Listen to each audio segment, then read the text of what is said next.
Ada glanced over her shoulder as she hurried along the dimly lit streets of Ibadan, her heart pounding not from fear of the dark, but from guilt. She had spent the evening with Deli, her boyfriend, against her father's strict instructions. Pastor Oluwole, her father, was a devout and principled man, and Ada knew that he would never condone her secret romance. As she rounded the corner to take a shortcut, a van screeched to a halt beside her. Before she could scream, rough hands grabbed her, and she was dragged into the vehicle. Her pleas for mercy were met with mocking laughter as the van sped into the night. When she regained consciousness, she found herself in a cramped, filthy room. A man with a scar across his face loomed over her, his eyes cold and calculating. "Call your father," he ordered, tossing her a phone. "Tell him we need in 1 or a million if he ever wants to see you again." Ada's voice trembled as she dialed her father. "Daddy, help me. I've been kidnapped. They want a ransom," she cried, tears streaming down her face. Pastor Oluwole dropped the phone in shock. His hands shook as he picked it up again. "My daughter, kidnapped? Lord, help us," he whispered. He pleaded with the kidnappers, explaining that he was a poor man, but they were unmoved. The news spread quickly among the pastor's small congregation, and they began raising funds to help. The kidnappers mocked Oluwole when he called back to explain his situation. "We're not running a charity here, Pastor," Scarface sneered. "You have 72 hours, or you'll never see your daughter again." Meanwhile, Ada was subjected to degrading treatment. Her captors taunted her relentlessly, laughing at her prayers and mocking her pleas for mercy. She tried to stay strong, clutching to the faith her father had instilled in her. Days passed, and Pastor Oluwole managed to scrape together a meager $9,000 from his congregation's contributions and the sale of his only possession of value, a battered motorcycle. When he called the kidnappers with the news, they exploded in anger. $900,000. "Are you joking with us?" Scarface growled. "You have one more day to bring the money, or we'll sell her off to people who know her real worth." True to their threat, the kidnappers contacted a local ritualist, known only as Baba Ifak. He was infamous for purchasing young women for his dark ceremonies. Scarface struck a deal with him, agreeing to sell Ada for $1.5 million. When Ada overheard their conversation, her heart sank. She screamed and fought, but her captors restrained her easily. "Your father had his chance," Scarface said coldly. Desperate, Oluwole went to the police, but they seemed indifferent. "Kidnappings like this happen every day," one officer said. "We don't have the resources to help you right now." With no options left, Oluwole fell to his knees and prayed, tears streaming down his face. "Lord, save my daughter. I failed her." "But you never fail."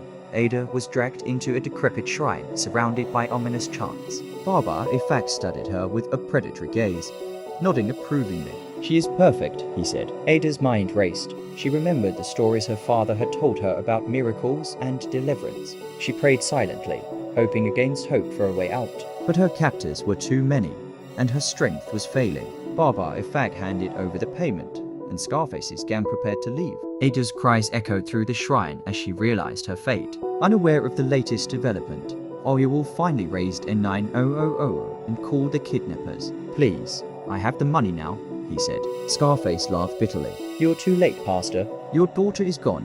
Oluwole collapsed at the news. His wife, Mary, wailed uncontrollably, and the congregation gathered to console them. No one could comprehend the depth of their grief. Determined to find answers, Oluwole confronted the police again. This time, a sympathetic officer took him seriously and began an investigation.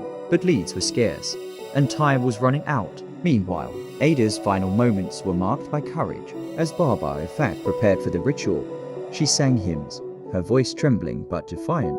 The ritualists were unsettled by her resilience, but they continued their dark work. When the police finally raided Baba Ifak's shrine, it was too late. They found evidence of the ritual, but no trace of Ada. The truth was devastating. Oluwole and Mary were inconsolable, but they found solace in their faith. The story of Ada's kidnapping and death spread across Ibadan, sparking outrage and a renewed call for justice against ritualists and kidnappers. The phone call from Baba Ifak came late in the evening, catching Scarface and his gang off guard. They had just finished splitting their ill-gotten money and were preparing to celebrate when the ritualist's voice, cold and venomous, crackled through the line. "The girl you sold me," Baba Ifak began, his tone sharp with disdain, "was useless. I performed the rituals as required, but there was no power, no energy, no results. You deceived me." Scarface, lounging in a corner with a smug grin, chuckled. Useless? That's your problem, not mine. Our deal is done. No refunds.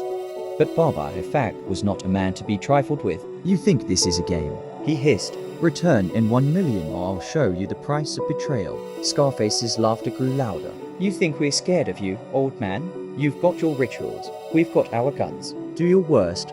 Unbeknownst to Scarface, Baba in fact was already preparing his vengeance. That night, as the kidnappers partied in their hideout, strange things began to happen. The youngest member of the gang, Tunda, suddenly clutched his throat. Gasping for air, his eyes rolled back, and he collapsed to the floor, convulsing. The others rushed to help him, but their efforts were futile. Within moments, Tunda lay still, his body lifeless. What's happening? One of them stammered, fear creeping into his voice. Scarface growled.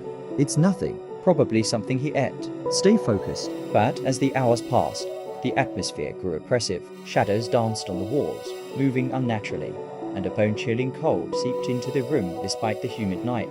Then came the whispers low, eerie voices calling their names. One by one, the kidnappers began to panic. This is witchcraft. One shouted. Scarface, though shaken, refused to yield. It's just your imagination. Baba, in fact, can't touch us. But he was wrong. At midnight, the ritualist's full wrath descended upon them. The walls of the hideout seemed to close in, and a thick, choking mist filled the room. Figures emerged from the shadow spectral forms with hollow eyes and twisted faces. The gang tried to flee, but the doors wouldn't budge. Guns misfired, bullets ricocheting harmlessly. One by one, the apparition seized the men, dragging them into the darkness. Their screams echoed long into the night, filled with terror and regret. Scarface was the last to be taken. As he thrashed and fought, he saw a vision of Ada standing before him, her face serene and glowing.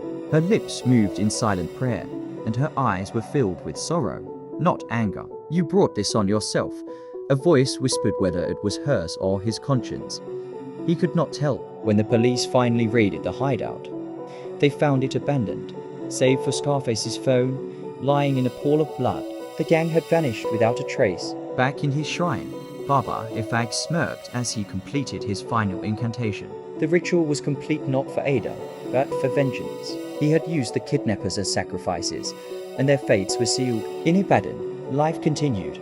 Pastor Oliwo and his wife never saw their daughter again, but her story became a symbol of courage and faith. Her hymns, sung in her darkest hour, inspired the congregation to stand against evil in their community. As for Baba, in fact, his victory was short-lived. Word of his deeds spread, and one fateful night, his shrine was consumed by a mysterious fire, leaving nothing but ashes. Ada's memory endured, a light in the darkness, reminding all who heard her story that even in despair, faith could triumph over fear.